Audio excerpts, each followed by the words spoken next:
tem dois atores fortes que podem mudar esse resultado. Percebe que eu estou falando 2 e não 3, eu não estou falando da presidência da República, porque se isso for aprovado e o Lula vetar, certamente eles vão derrubar o veto do Lula. Né? E não precisa de menos votos do que os votos que estão aí, precisa de 257 na Câmara para derrubar os votos, o veto do Lula e 41 no Senado. Então, o que acontece é que quem pode mudar essa trajetória agora da tragédia, né, é o Senado e o Supremo Tribunal Federal. O Senado Federal vai a votação, vai a análise, o Senado não vai ter a mesma pressa que a Câmara teve, o Pacheco, como você bem colocou, é mais sensível, né, a isso, a Câmara Revisora como um total é mais sensível a isso, tem muita gente lá, claro, que foi ou quer ser governador, né, de estado, mas, ao mesmo tempo, há uma pressão maior, no Senado é mais poroso a esse tipo de questão, inclusive porque isso tem repercussões internacionais. O Brasil, ele corre o risco, né, de sofrer um revés nas articulações que está tendo, por exemplo, com a União Europeia, com o Acordo de Livre Comércio Mercosul-União Europeia, né?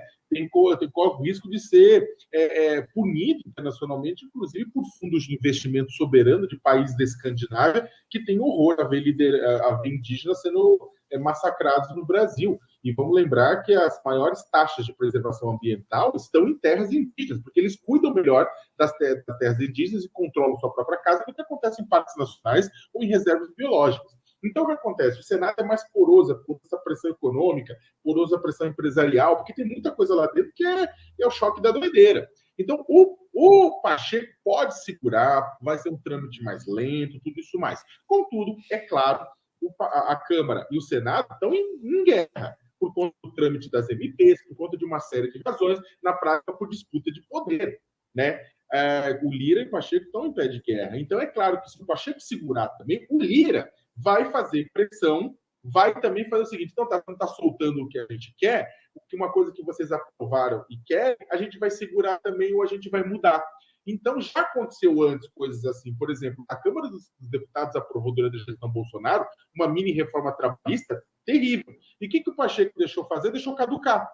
Né? Os senadores deixaram caducar e emputeceu a Câmara, né? Que depois retaliou. Mas vai ter que ser dosado isso aí, e o Senado talvez ele não vá negar por completo, ou seja, talvez passe inclusive o marco temporal em si, mas outras coisas o Senado tire e limpe para garantir que como se fosse um bode na sala, tire o resto e deixe só o marco temporal, o que ainda assim já é uma tragédia do lado do Supremo Tribunal Federal, a partir do dia 7 de junho agora, começa a julgar o marco temporal. Vamos lembrar que o Supremo começou a julgar, está 1-1, um Edson Fachin contra o marco temporal e Cássio Nunes Marques, claro, também a favor do marco temporal, e vai ter esse julgamento, e os ministros estão bem divididos com relação a isso. Eles não queriam legislar, eles não queriam criar um novo foco com a Câmara, e aí, ponto de $1 milhão. O pessoal pergunta, mas qual que são os interesses da Câmara com isso? Os ruralistas, claro, todo mundo conhece o interesse. O Centrão,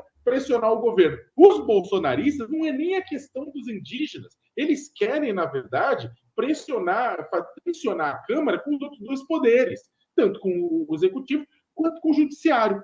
E aí tem um ponto também interessante, porque é o seguinte, o Judiciário, se o Judiciário vai e barra essa mudança, se o STF barra e interfere, o pessoal da Câmara da Oposição vai falar, olha lá, o STF se metendo, Xandão se metendo, o pessoal se metendo, olha lá, e vamos manter aquela faísca de briga entre a Câmara e o STF, que interessa bastante ao bolsonarismo.